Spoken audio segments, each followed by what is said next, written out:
In today's video, I'll show you how to fix posting blocked on Craigslist.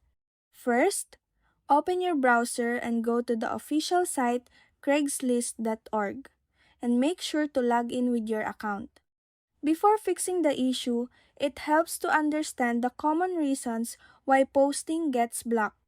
One reason is IP address issues, such as sending too many requests, using public Wi-Fi, or connecting through a flagged VPN. Another reason is suspicious activity, like posting too frequently, using identical content, or cross-posting the same ad in multiple cities. Posting can also be blocked if there is a content violation, such as posting prohibited items, spam, or content that violates Craigslist community guidelines.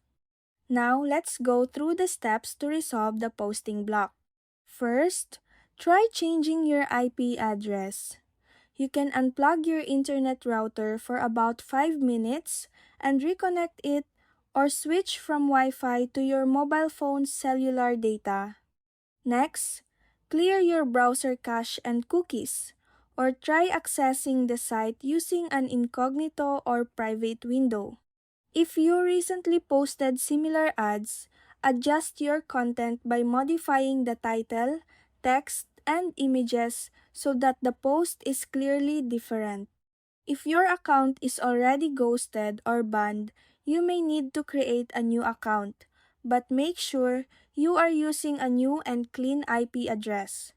Lastly, stop using any automation tools such as bots, scrapers, or suspicious browser extensions because this can trigger Craigslist's spam protection system.